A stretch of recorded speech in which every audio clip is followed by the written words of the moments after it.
القضية الفلسطينية دلوقتي ما بقتش قضية العرب والمسلمين بس، لا، دي بقت قضية عالم، قضية حقوق إنسان، قضية أطفال كل يوم بتموت، قضية ناس بريئة كل يوم بيموت منهم الآلاف بدون وجه حق. ولازم عشان نعرف نساعدهم نبقى عارفين القضية كويس، لأن في ناس بتدافع عن القضية وهم مش عارفين إيه اللي حصل أصلا. وقبل ما نبدأ عايزك تتفق معايا على حاجة، إن أنت مهما كانت ديانتك، معتقداتك، جنسيتك، لونك، لغتك، لازم تدعم القضية الفلسطينية، لأن قبل كل حاجة أنت بني آدم. يعني لو حضرتك شخص متدين، ففلسطين يتعمل فيها كل اللي يستحق التضحية عشانه، اتسرقت فلوسهم، انتهكت مقدساتهم، وكل يوم شعبها بيموت منه الآلاف من الأطفال والناس الأبرياء. أما لو حضرتك مع القانون الدولي العالمي، فكل القوانين بتجرم الاعتداءات والاحتلال. ولو انت مش مؤمن بحاجة خالص، فانت المفروض تكون ضد التمييز. مهما تكون هتلاقي ان لازم يكون منهجك او معتقداتك اللي انت مؤمن بيها لازم تبقى ضد اسرائيل. طولت عليكم في المقدمة، فيلا نبدأ. اهلا بكم في قناة وده فيديو جديد.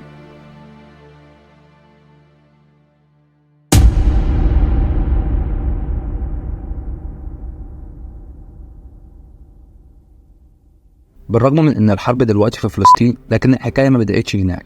الحكاية بدأت في اوروبا، في فترة من الزمن واللي بتسمى فترة العصور الوسطى في اوروبا. والديانة المسيحية الكاثوليكية هي الديانة اللي كانت معروفة بين الناس، وكان في وسط المجتمع ده جماعة من الناس تسمى اليهود، وكانوا منتشرين في اوروبا. بس الاوروبيين وقتها ما كانوش بيحبوهم، لان طباع اليهود كانت سيئة جدا، زي الجشع والبخل والحقد على الاوروبيين. وكان منتشر عنهم انهم جماعة مالهمش امان. حتى الجرايد زمان في اوروبا كانت بتصور الشخص اليهودي في الكاريكاتير على انه شخص جشع، شكله وحش، هدومه مقطعة، مناخيره كبيرة، ما ينفعش انك تأمن له. وده لان اليهود كانوا متكبرين ودايما شايفين انهم افضل من الاوروبيين، وكانوا بيقولوا ان هم شعب الله المختار. وكمان الاوروبيين في الوقت ده كانوا متدينين عن النهارده، واليهود في الوقت ده كانوا بيشتغلوا ويكسبوا من الربا. وزي ما قلت لك ان الاوروبيين زمان كانوا متدينين وكانوا في الوقت ده بيؤمنوا بحرمة الربا، وكمان اليهود كانوا بالنسبة للأوروبيين هم السبب في قتل المسيح. فعشان كده الأوروبيين ما كانوش بيطيعوا اليهود، وحتى طردوهم من بلادهم أكتر من مرة. يعني مثلا اتطردوا من إنجلترا سنة 1920، واتطردوا من إيطاليا سنة 1569، ومن البرتغال سنة 1496، ومن ألمانيا في القرن ال13، ومن أسبانيا سنة 1492. في الوقت اللي كانت أوروبا بتطرد فيه اليهود، البلدان العربية استضافت اليهود، بس طبعا مش كلهم، لأن في جزء منهم راحوا على بولندا وروسيا. وحتى في الوقت ده الإمبراطور الروسي أصدر قوانين ضدهم، وأجبرهم إنهم يقعدوا في مكان معين ما يخرجوش منه أبدا.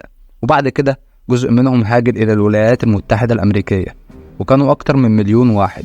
وفي مجموعة صغيرة منهم رجعت ألمانيا تاني.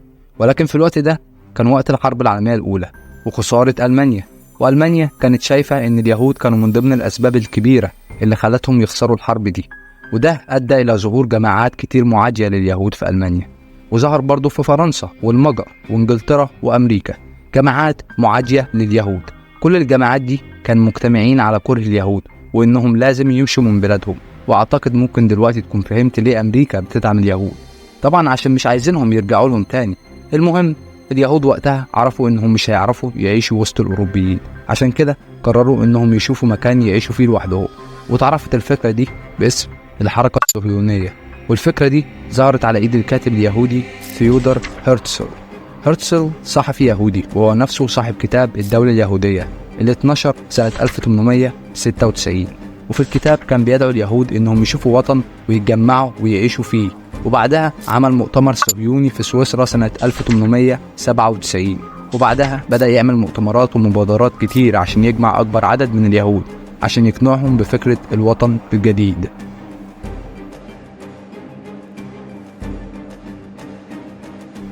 كلنا فاكرين ان فلسطين كانت الاختيار الاول والاخير لليهود عشان يجوا ويحتلوها، لكن لا، الحركة الصهيونية اقترحت اكتر من مكان عشان يستوطنوه غير فلسطين. هرتزل في بداية المشروع الصهيوني قابل واحد من اغنى اليهود وقتها، وهو البارون موريست. موريست عرض عليه ان يتم توطين اليهود في الارجنتين. في الفترة ما بين نهاية القرن ال19 وبداية القرن ال20 كان في اكتر من 30 مكان مقترح عشان اليهود يستوطنوه. وفي سنة 1903 ميلاديا اقترحوا في المؤتمر الصهيوني انهم يستوطنوا اوغندا، وده كان بالتنسيق مع وزير المستعمرات البريطانية جوزيف تشامبرلين. وموضوع اوغندا ده فضل 3 سنين شغال، وكانوا بيبعتوا ناس تعين المكان هناك.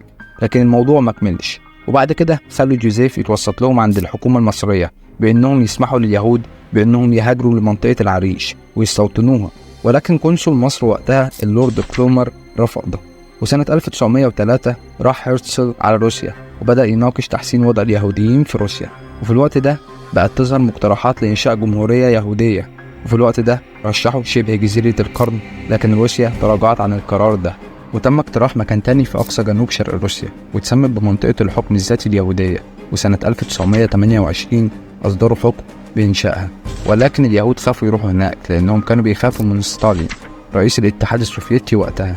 بعدها هرتزل حاول إنه يقابل السلطان عبد الحميد الثاني واللي كان سلطان الدولة العثمانية وقتها، وطلب منه إن اليهوديين يقعدوا في فلسطين في مدينة واحدة من مدن فلسطين مقابل إن اليهوديين يساعدوا الدولة العثمانية في سد الديون بتاعتها، لكن السلطان عبد الحميد الثاني رفض العرض وقتها. بعدها هرتزل راح لبابا الكنيسة الكاثوليكية البابا بيوث العاشر، وكان عايزه يدعم فكرة قيام دولة لليهود، لكن بابا الكنيسة رد وقال له طالما اليهود ما بيؤمنوش بالمسيح فالكنيسة الكاثوليكية لن تصدر أي قرار لصالحه، يعني بالعربي كده محدش كان طايقه.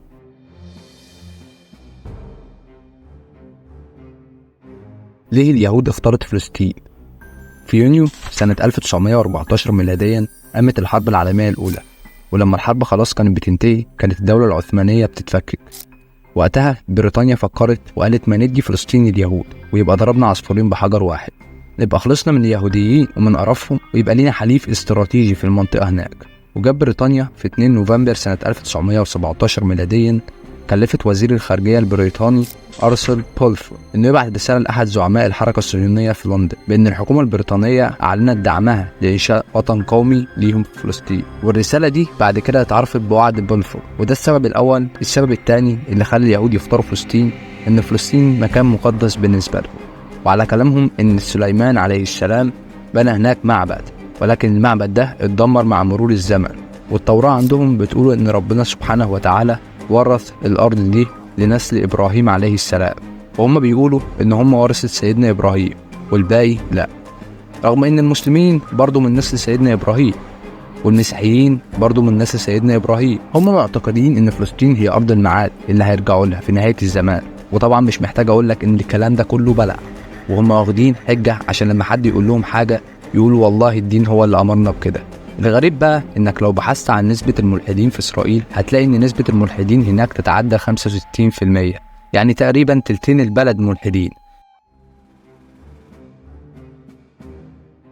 بعد الوعد بتاع بلفور اليهود بدأوا يروحوا على فلسطين واحد ورا التاني، وطبعا في الوقت ده الشعب الفلسطيني ما كانش فاهم ايه اللي بيحصل، وخصوصا ان وعد بلفور في الوقت ده ما كانش لسه الناس عرفته، وعشان كده اهل فلسطين كانوا فاكرين ان اليهود اللي جايين دول غلابة بيهربوا من الدول اللي بتضطهدهم وجايين هنا يعيشوا بسلام، وعشان كده الشعب الفلسطيني فتحوا لهم بيوتهم وساعدوهم لحد ما اتفضح وعد بلفور، والفلسطينيين اتصدموا وما بقوش فاهمين هو مين اللي اعطاكم الحق يا بريطانيين انكم تجيبوا ناس وتعيشوهم هنا وكمان عايزيننا نسيب ارضنا ونمشي. بريطانيا وقتها طبعا كانت نشرة جنودها في ارض فلسطين، ولما الشعب الفلسطيني لقى ان الكلام مش جايب نتيجة بدأ يشتبك مع الجنود الانجليزية، ومن سنة 1920 الى سنة 1939 حصلت مجموعة كبيرة من الثورات والانتفاضات زي الثورة الفلسطينية الكبرى، وفي الفترة دي 10% من الذكور الفلسطينيين اللي اعمارهم ما بين 20 الى 60 سنة يتقتلوا يتسجنوا.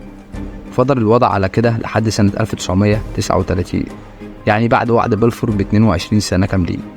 وراحت بريطانيا قايلة لفلسطين احنا اسفين كان لازم ناخد رأيكم الأول، وراحت مسلمة القضية للأمم المتحدة وخرجت من فلسطين.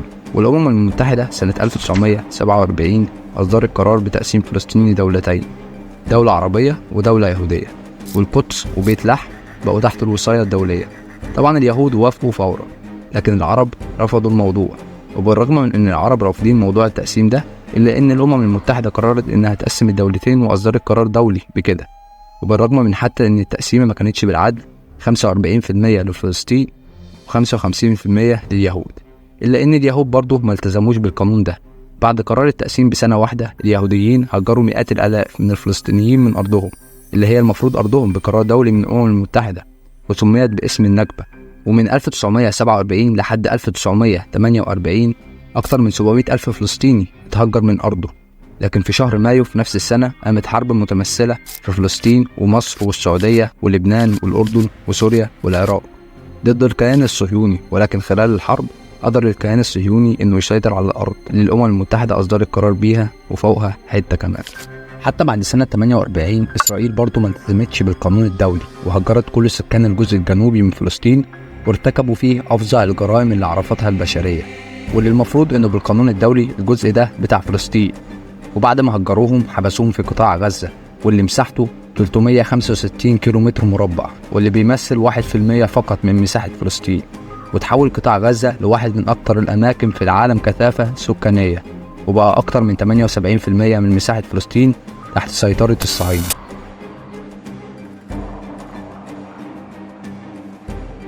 في سنة 1964 ميلاديا تم إنشاء منظمة التحرير الفلسطينية، وكان الهدف من إنشائها إن يكون في كيان رسمي بيعبر عن إرادة الشعب الفلسطيني ويطالب بحقوقه.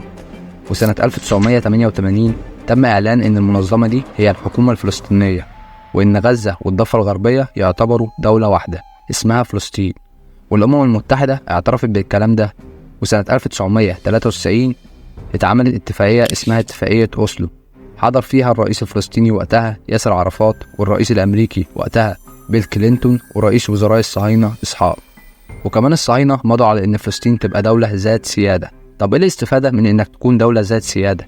الاستفادة هو إنك بما إنك دولة ذات سيادة وفقا للقوانين الدولية من حقك تأمن حدودك وتعيش في أمان ومحدش يعتدي عليك. طب وهل ده بيحصل؟ طبعا لا. ما أنا قلت لك الصهاينة ملهمش أمان ولا بيوفوا بعهدهم.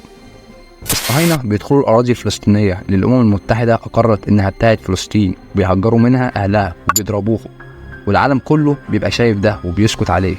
ولما المقاومة ترد وتدافع عن نفسها وبلدها بالقانون يبقوا إرهابيين. وحي الشيخ جراح اللي الصهاينة راحوا في يوم طردوا الناس من هناك وقالوا لهم إحنا أجدادنا كانوا شارين حتة الأرض دي من جمعية يهودية. يعني حرفيا حاجة في قمة العبث. المشكلة إن الناس الكبيرة اللي عايشة في فلسطين أقدم من دولة إسرائيل نفسها. أجدادكم إيه بقى؟ وبس بكده الفيديو بتاعنا يكون خلص. أتمنى تكونوا استفدتوا بجد من الفيديو وتكونوا عرفتوا حقيقة فلسطين، وأشوفكم في فيديو جديد، والسلام عليكم.